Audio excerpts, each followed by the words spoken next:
किसी भी मुसलमान को पूछो कुरान से इतनी नफरत नहीं है जितनी पुष्टि मार्गियों को षोडश ग्रंथ से। ऐसा कोई मुसलमान मिलेगा कि जो कुरान के प्रति ऐसा रुख रखता हो? कभी नहीं मिलेगा। हमारे साथ ऐसा हुआ, हम लोग पिछले साल कश्मीर गए तो गुलमर्ग में वो गोंडोला रोपवे है, उसमें 2 ऊंचाई पर उन्होंने उसके स्टेशन रखे हैं, फर्स्ट फेज और सेकंड फेज। फर्स्ट फेज में आप 1-2 घंटा वहाँ रुकें जाकर, और वहाँ जाने पर आपकी इस ऊंचाई के साथ आपके फेफड़े सांस लेने लायक हो जाएं, उसके बाद आप सेकंड फेज पर जाएं तो आप वहाँ खड़े रह सकते हो। अगर दुस्साहस किया और फर्स्ट फेज में नहीं उतर के सीधे सेकंड फेज पे, अच्छी जगह है वो, तो आपके वहाँ सांस भी नहीं ले पाते हो। तो हमारे साथ कई लोग थे ऐसे कि जो उतरने के साथ ही बेहोश हो गए, उनको ऑक्सीजन देना पड़ा, जल्दी से नीचे उतारना पड़ा। तो जो सीधे सुबोधनी में जंप लगाते हैं वो सेकंड फेज वाले हैं।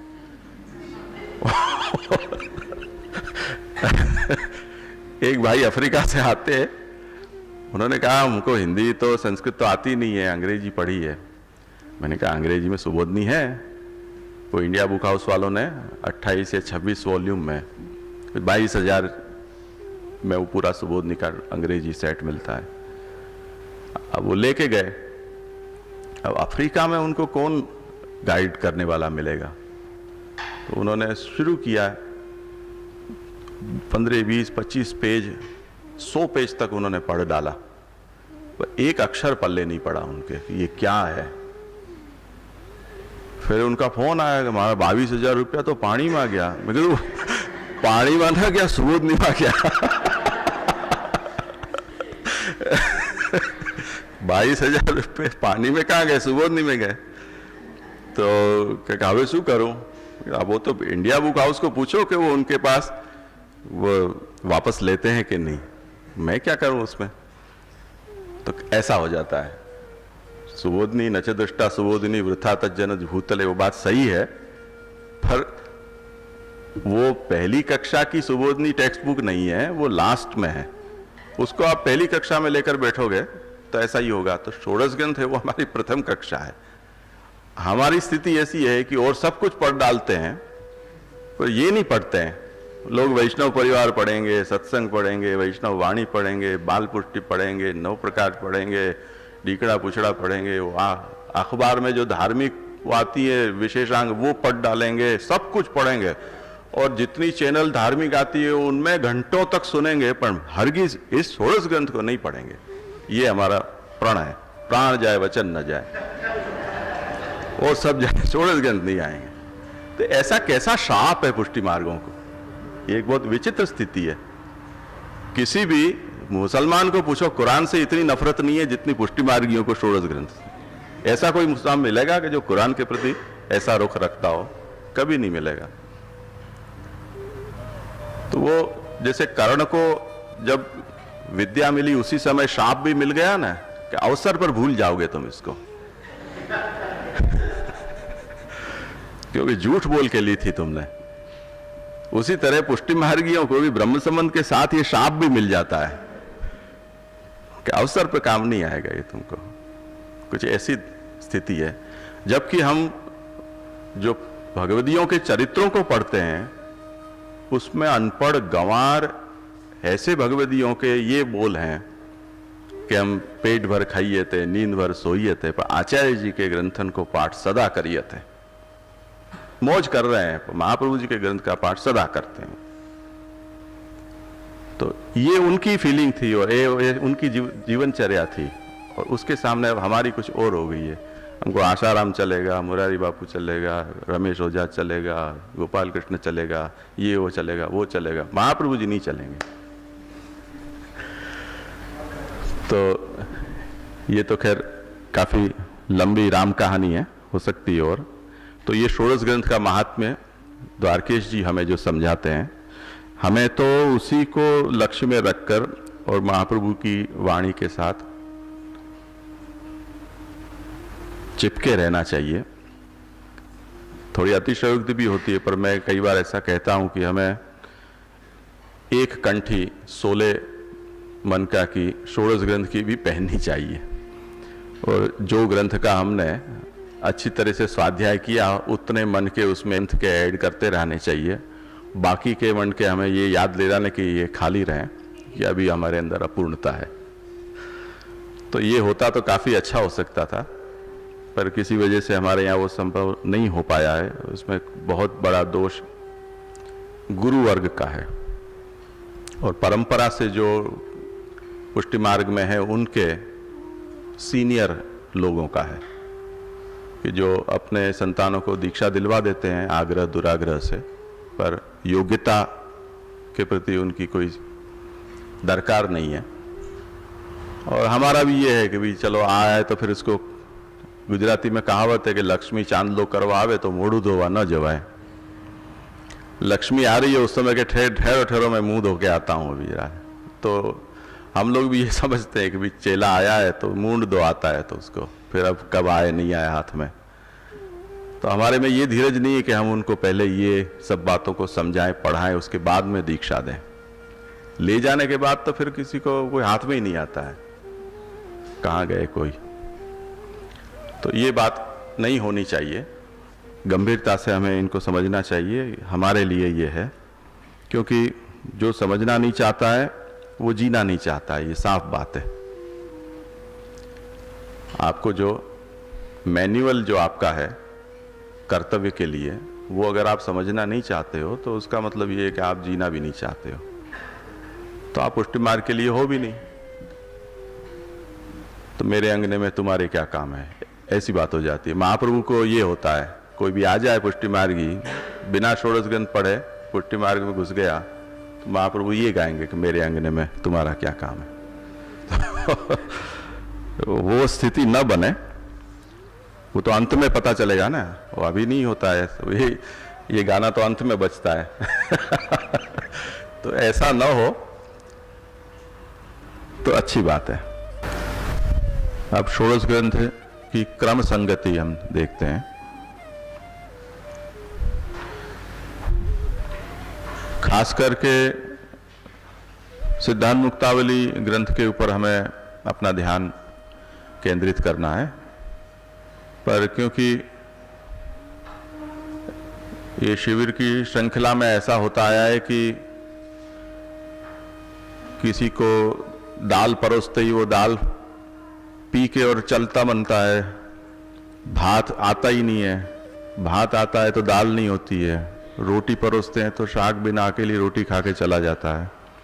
पूरी थाली हम परोसते हैं, उतनी धीरज और उसके बाद उसको भोजन करना, ऐसा सब लोगों के साथ नहीं हो पाता है। और हमारी इतनी स्पीड नहीं है कि हम एक साथ 16 व्यंजन आपको एक साथ परोस सकें, उतना आपके पास समय नहीं है। तो ऐसा चक्कर चल जाता है। तो पता नहीं आप लोगों को कुपोषण की शिकायत होती है कि नहीं, पर हमें ऐसा लगता है कि अगर कोई ग्रंथ आपका नहीं हो पाया है तो उस अंश में आप अपोषित या कुपोषित होंगे। तो पूर्णतः कुपोषित न रह जाए इसलिए थोड़ा थोड़ा एक एक चम्मच इतना स्वाद तो आ जाए। तो सभी ग्रंथों की संगति एक बार देख लेंगे और सिद्धांत मुक्तावली के ऊपर फोकस करेंगे। एक बार हमारे ज्ञाति प्रसंग में ऐसा हुआ कि शादी थी मथुरा में, और मथुरा में जो घर होते हैं उसमें उनका प्लॉट एरिया बहुत छोटा होता है, ऊंचे ऊंचे मकान होते हैं 3, 4, 5 मंजिले से। तो रसोई ग्राउंड फ्लोर पे थी और भोजन टेरेस पर था। जो प्राथमिक जो चीज वस्तु होती है वो परोसी गई, जिनको गर्म करना आवश्यक नहीं था, और सबको बुला लिया गया, सब लोग बैठ गए। अब वो मथुरा के घरों की एक दूसरी लाक्षणिकता ये होती है कि उनकी सीढ़ी इतनी संकरी होती है कि एक आदमी बड़ी मुश्किल से जाए, टू वे तो होता ही नहीं है। अब लोगों ने भोजन तो भूख, हमारे यहाँ प्रस्ताव बहुत लंबा चलता है, टाइम का कोई ठिकाना नहीं होता है। भोजन शुरू हुआ, जो परोसा था वो सब लोगों ने खा लिया, अभी पूरी तो बनानी ही बाकी थी। जब लोग कुल्ला करके पान चबा रहे थे तब वो पूरी लेकर ऊपर आया। भूख लगी है तब धीरज नहीं रहती है, कभी ट्रेन छूटने वाली हो तब भी धीरज नहीं रहती है। तो ऐसी स्थिति हमारे यहाँ है। तो षोडश ग्रंथ की क्रम संगति में सतही तौर पे हम सभी ग्रंथों का थोड़ा थोड़ा वर्ण विषय क्या है वो श्री हरिराय जी और श्री पुरुषोत्तम जी उनकी सहायता से देख लें। यमुनाष्टक प्रथम ग्रंथ है। पुरुषोत्तम जी समझाते हैं कि इस ग्रंथ की रचना महाप्रभु इसलिए हमारे लिए की है कि इससे हमारे अंदर स्वरूप योग्यता हमारे अंदर आए। स्वरूप योग्यता मतलब हम पुष्टि मार्ग के लिए क्वालिफाई हो पाए। श्री यमुना जी की कृपा से भी और यमुना जी का जो कैरेक्टर है, भगवत लीला में उनका जिस तरह का स्थान है और उनका जो स्वभाव है, उससे परिचित होने पर हमें भी ये हो कि यमुना जी के ऊपर जैसी प्रभु की कृपा है ऐसी कृपा हमारे ऊपर भी हो सकती है अगर हम उनके अनुरूप बने या उनकी कृपा को प्राप्त करें। तो स्वरूप योग्यता के लिए यमुनाष्टक ग्रंथ है। हमें ये देखना चाहिए, जैसे दवाई हम लेते हैं या भोजन करते हैं तो हर भोजन में या दवाई में अपने अपने कोई गुण हैं और लेने के बाद हमें, जैसे जल पीते हैं तो प्यास बुझती है, अन्न खाते हैं तो पेट भरता है। पेट जल से भी भरता है पर अन्न से जिस तरह से जैसा पेट भरता है वो जल से नहीं भरता है। तो जब हम जल पीते हैं तब पीने के बाद हमें ये अनुभूति होती है कि नहीं, हम पिपासा हमारी निवृत्त हुई। भोजन करने के बाद हमें ये प्रतीति होती है कि हमारी जो क्षुधा है, भूख है, वो शांत हुई। कई लोगों को भोजन में अरुचि होती है तो उनको अचार अदरक ऐसा कुछ भोजन के पहले लेने की सलाह दी जाती है। वो लेने के बाद उनको ये प्रतीति होती है कि नहीं, अब बुभुक्षा जगी, अग्नि प्रज्वलित हुई, ऐसा कहते हैं। तो हर सेवन खाने का या पीने के पदार्थ होते हैं, उसका प्रभाव हमें कई चीजों का तत्काल प्रभाव पता चलता है, कई चीजों का कुछ समय बाद पता चलता है। जैसे किसी को टीबी हो गई और वजन उसका कम हो गया, उसको भारी खुराक देनी शुरू की तो महीने, 2 महीने, 4-6 महीने के बाद वापस उसका वजन बढ़ेगा। पर 4-6 महीने के बाद वो मॉनिटर करेगा तब पता चलेगा वजन कांटे पर जाकर बढ़ा या नहीं बढ़ा। तो वो जो चेकिंग है वो हर पदार्थ के सेवन के बाद हमें करता रहना पड़ेगा, उसके बाद हमें ये पता चलेगा। अब षोडश ग्रंथ तो हमारे पास आ गए, ये ऐसा समझो कि 16 तरह की दवाई या 16 तरह के आहार की एक किट महाप्रभु ने हमें दी है। सेवन हम कर रहे हैं, उसके बाद हम कब उसको जांचें कि इसका प्रभाव कुछ पड़ा कि नहीं पड़ा। ऐसा ना हो कि करे ही जा रहे हैं और कुछ प्रभाव पैदा ही नहीं हो रहा है। क्योंकि अगर हम ये नहीं जांचेंगे तो ये भी नहीं पता चलेगा कि कमी हमारे में है या तरीके में कमी है जिसका हम सेवन कर रहे हैं। श्यामोदा अनेक बार दृष्टांत देते हैं कि रसगुल्ले में डायबिटीज की जो दवाई होती है वो डालकर आप खाओगे तो क्या होगा, एक दूसरे की काट एक दूसरे से हो गई, कोई फायदा नहीं होगा। तो अगर आपको खाना है तो जो विरुद्ध आहार है उनको छोड़कर आप औषधि का सेवन करोगे तो परिणाम मिलेगा, नहीं तो परिणाम नहीं आएगा। तो कभी दवाई शुद्ध हो पर उसको उसका सेवन करने के तरीके में कोई गड़बड़ी हो, उसके साथ जो जिस चीज के साथ लेनी चाहिए, जब लेनी चाहिए, जितनी मात्रा में लेनी चाहिए, इन सब चीजों को हमें ध्यान से समझना होगा। जैसे हमने एक वैष्णव का दृष्टांत दिया जिनको खुद बीमार है, ऐसी उनको मानसिक भ्रांति थी।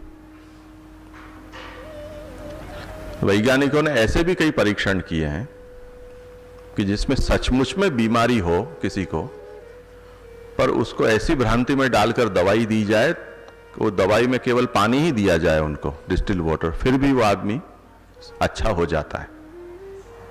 तो दवाई नहीं हो तब भी उसका प्रभाव कृत्रिम रूप से या मानसिक कोई ऐसी प्रक्रिया से पैदा तो किया जा सकता है।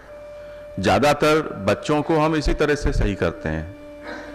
कहीं वो गिर पड़ा बच्चा, सूजन आ गई, उसको दर्द तो हो रहा है, पर हम उसका ध्यान बटा देते हैं, अरे देखो देखो चिड़िया जा रही है, देखो बिल्ली आई, तो वो ध्यान उसका बट गया, तो वो उसका दर्द की अनुभूति उसको होनी, एक तो मैंने आप ही दे मार, हाँ,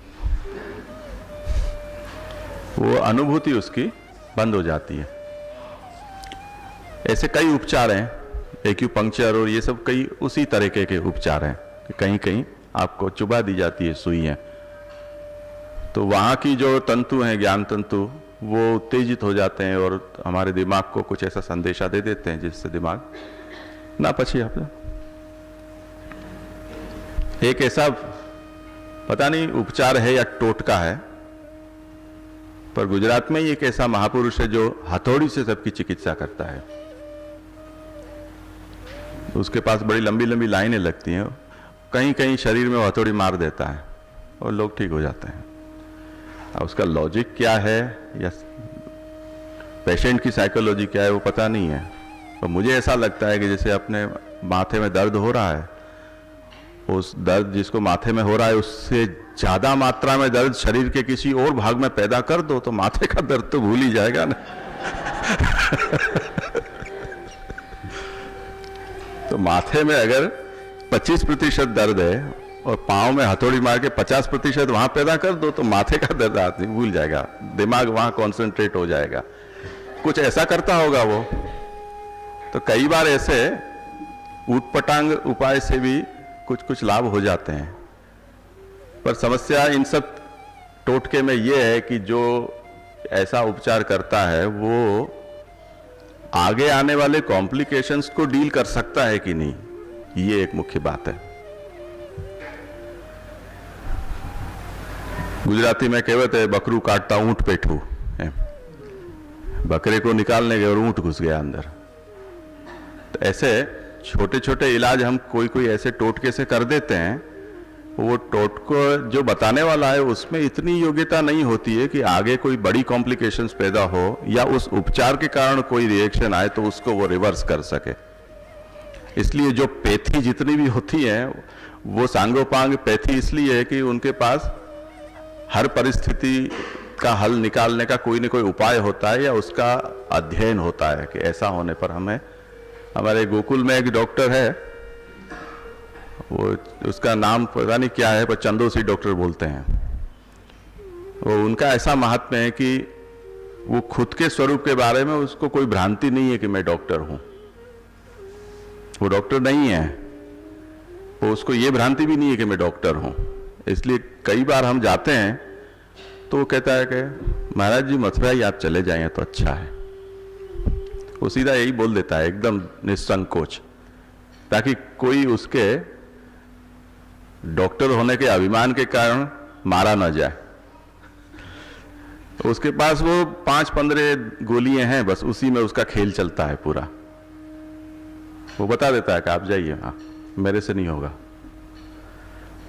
तो ऐसा जब हो तब तो ठीक है, पर अगर हमारे अंदर ऐसी भ्रांति है कि नहीं हम तो पूर्ण डॉक्टर हैं और हम सब कुछ कर सकते हैं, और आदमी जब तक मर नहीं जाए तब तक उसको हम छोड़ें नहीं, तो बचने में ही सार है ऐसे से।